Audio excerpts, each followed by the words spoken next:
and welcome to a journey through Wicklow, where we're going to show you the hidden treasures of this beautiful county.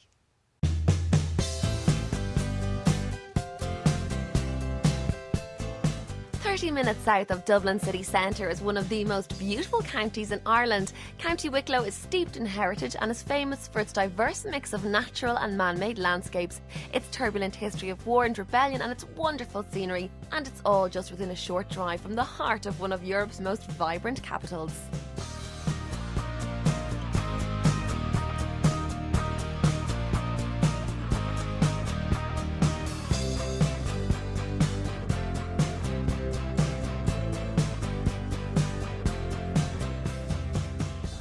West Wicklow has so much to offer, but our first port of call is the Blessington Lakes. South of Dublin on the N81 is the lovely lake town of Blessington, the gateway to West Wicklow. The famous Blessington Lakes were formed by a dam on the River Liffey at Poulaphouca, the pool of the fairies. Blessington Lakes cover 5,000 acres and was completed in 1940 to provide water and electricity to Dublin. Under the water is the drowned landscape of lost farms and homesteads. This man-made lake is the largest in Ireland and is a fantastic spot for water sports, outdoor activities and angling. Pike, perch and trout are there in abundance.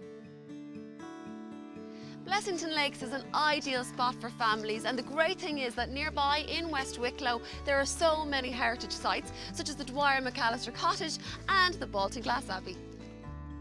Baltinglass, a heritage town, is rich in historic sites. The ruined Cistercian Abbey is one of Wicklow's most iconic buildings. Wicklow is also famed for its historic homes. You've got the likes of Powerscourt, Kilrudgery, pretty well-known homes, and Russborough House, which is only 5 minutes from here, and that's where we're on our way now to. Russborough House, designed by Richard Cassels, is a temple of Anglo-Irish wealth and described in 1748 as a noble new house formed to perfection. Russborough House is home of the Alfred Bate Foundation, displaying a wealth of period furniture and art treasures.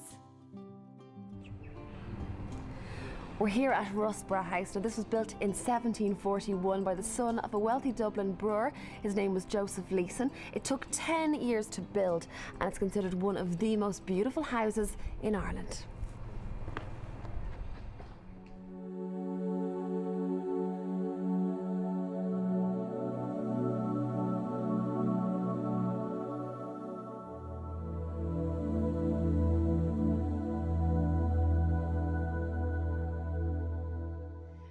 I am so impressed by Russborough House, and I'm from Dublin. I've never been here before, and it's just so beautiful, amazing what we've seen so far. Can you tell us a little bit about the history of the house? Yes, it was built in 1740, and it was built for the views of the Wicklow Mountains and Blessington Lakes that you can see from the front of the house.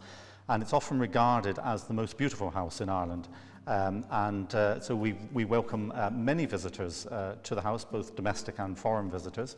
It was opened initially in 1978, and in the last 30 years we've welcomed over 1 million visitors for the guided tour of the house. It's great as well because you have candlelit dinners and you're doing sort of a slight twist on kind of the usual type of historic kind of features that you can see in places. Tell us a bit about that. Yeah, we've tried to develop a number of events for Russborough. So as well as the guided tour, we now have musical evenings in the house, indoor theatre. We have candlelight evenings, and we also do outdoor events like farmers markets and sheepdog trials. The Antiques Roadshow is here shortly. So we're trying to develop it as not only a guided tour of a magnificent stately house, but also other events that will attract families and individuals alike. Unbelievable. It's one of the hidden gems of Wicklow and definitely a must-see. Will we go to the next room? Yes, indeed. Yep.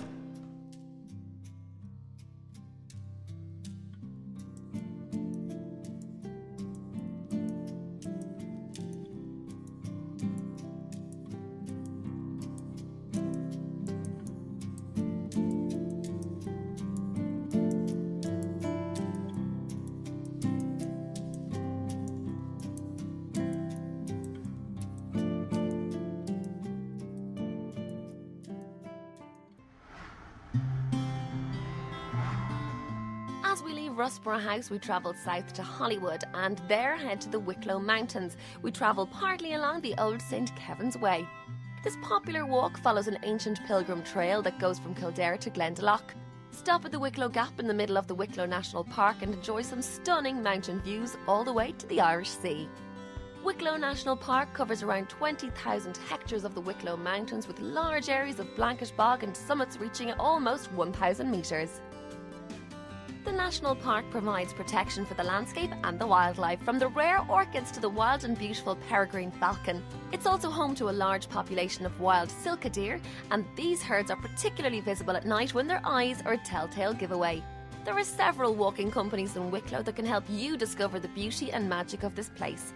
The scenic landscape of rounded hills and steep-cut valleys is formed in an ancient granite uplift, one of the largest exposed granite outcrops in Europe. Wind and water, frost and ice over millennia have sculpted these hills into a holiday paradise. Wicklow's famed story has mirrored Ireland's turbulent history. In its glens were fought long-forgotten battles. Here too came saints to find solace in loneliness, miners to delve for gold and silver, and in more recent times the Hollywood filmmakers to exploit Wicklow's unspoilt locations. In springtime, these hills are covered by bog cotton, and in summer by a blanket of purple heather. Wow, I'm in heaven here in Wicklow. And our next stop is going to take us to one of the most beautiful places in Ireland. We're going to cross the Wicklow Mountains to, of course, the monastic site of Glendalough.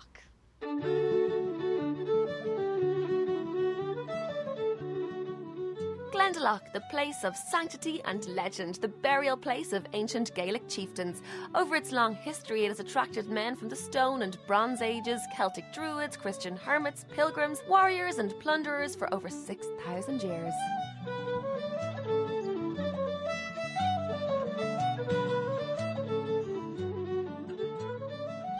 Glendalough, or Glendalough, literally means the glen of the two lakes, and it's been about 20 years since I've been here and I am so overwhelmed by it. It's absolutely beautiful. It's situated right in the heart of the Wicklow National Park, and it's one of the most visited places in Ireland, with over 1 million visitors per year.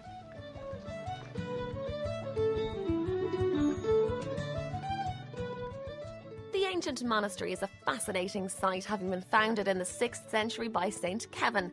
Set in a glaciated valley, the monastic remains include a superb round tower, stone churches and decorated crosses.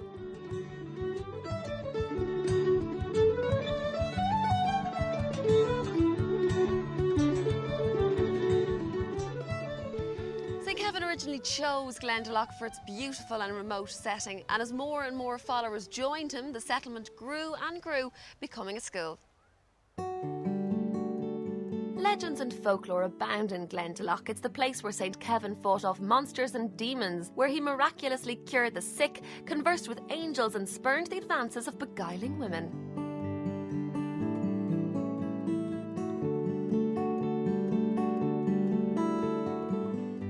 The Glen of the Two Lakes is a hiker's paradise. Hills and glens, historic ruins and shady forests all make up this wonderful landscape. Don't be daunted by a threat of rain or a cold winter's day. To see Glendalough's lakes rainbowed or dusted with snow is a lifetime memory.